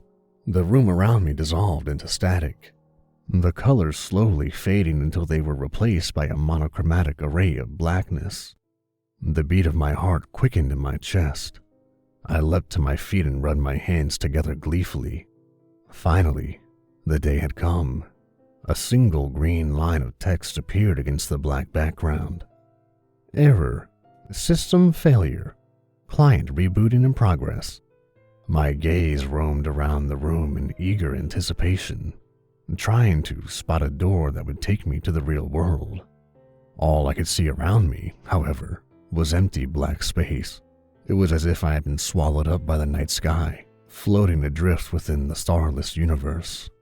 I frowned. This was hardly how I imagined waking up would go. Where was my guide? Where were the wires and pods? And where was everyone else? Oh well, perhaps they needed some time to prepare for my arrival and brief me. Patience was a virtue I certainly could work on getting the hang of. New world, new me. I sat down on the featureless floor and began waiting. Why wasn't it rebooting? I slumped onto the floor, hands in my head.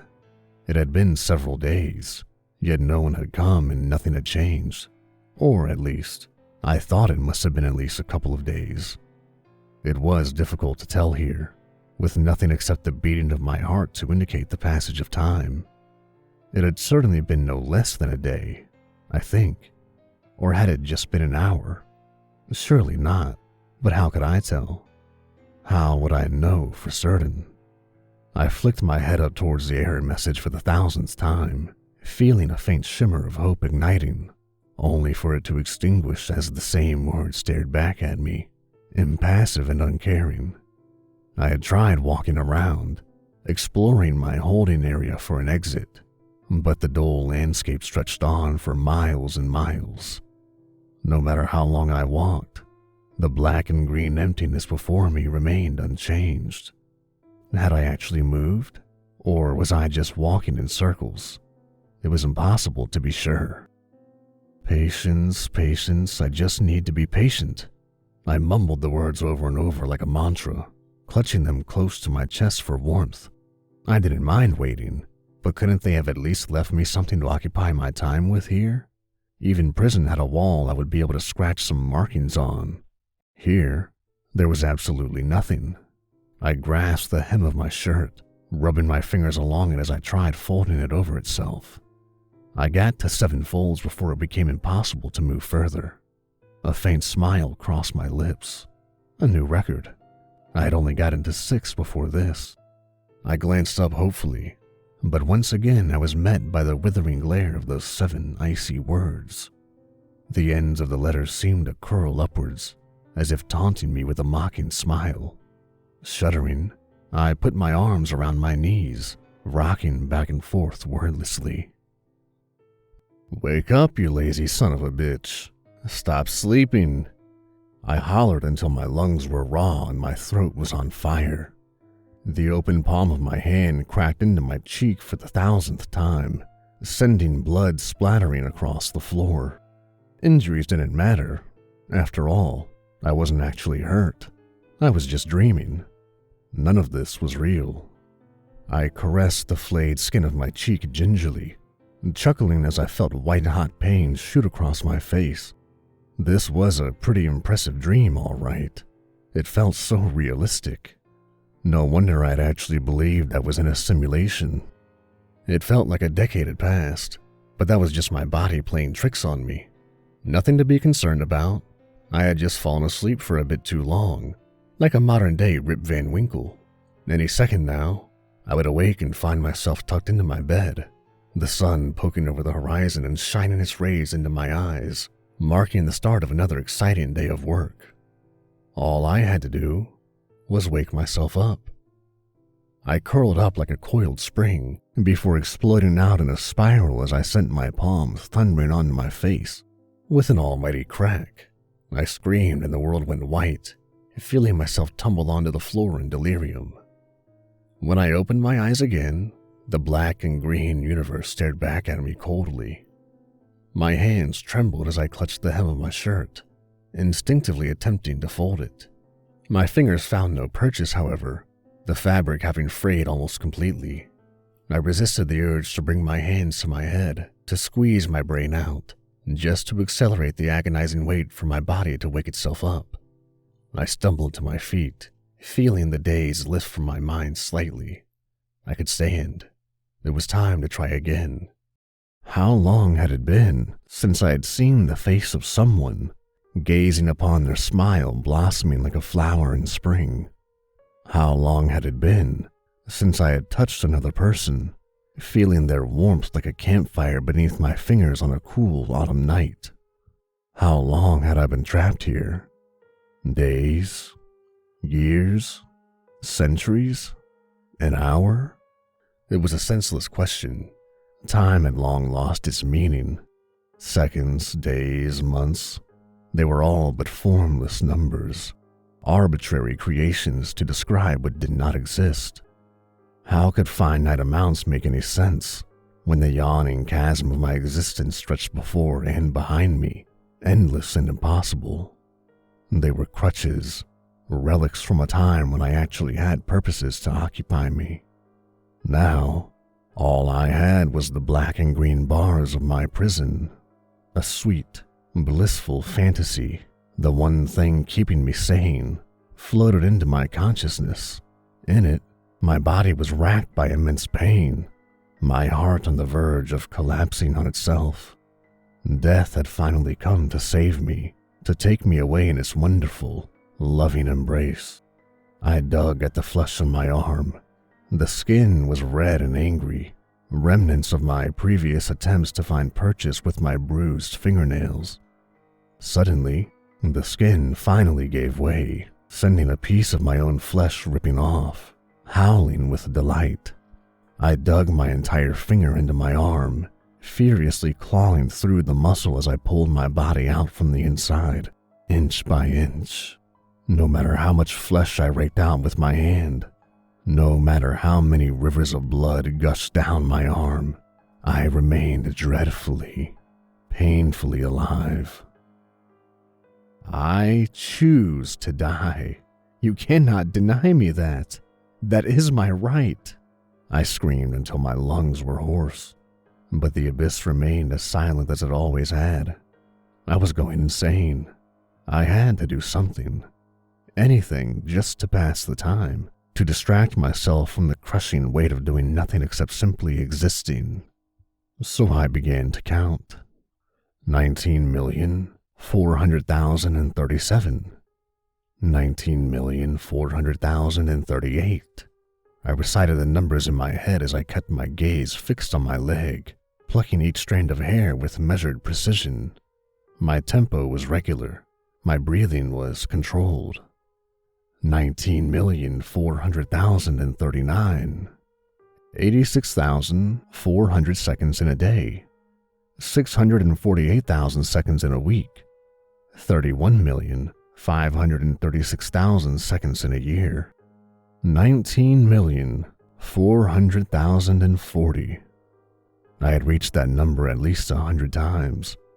19,400,000 and 400,000 and... Shit, where did I stop? I'd lost count.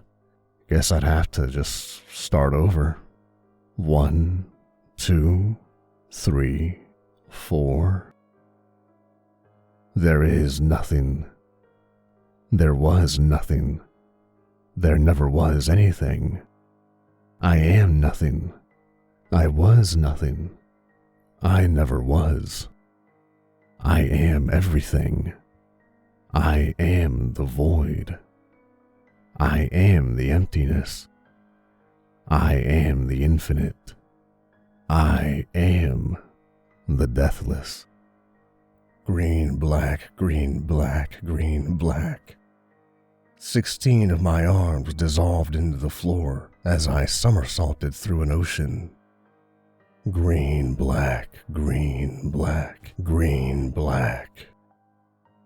My eyes were glued to the floor.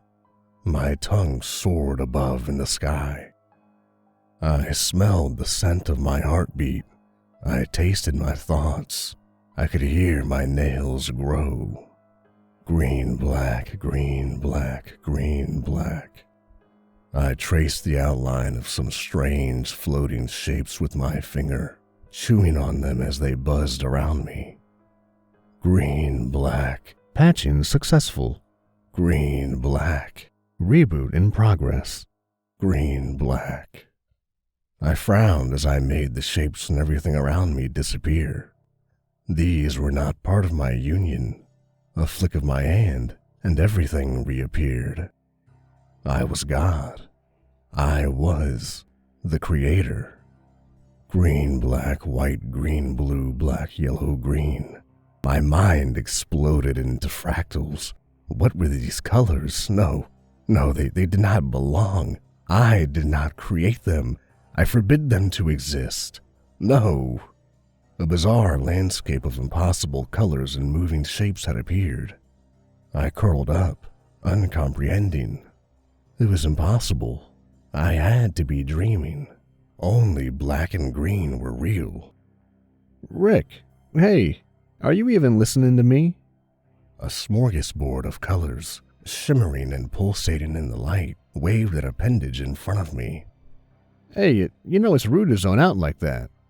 Whoa, Jesus Christ. What the hell happened? You look like you've seen a ghost. I turned towards it slowly. My mouth parted and I whispered, green, black, green, black, green, black.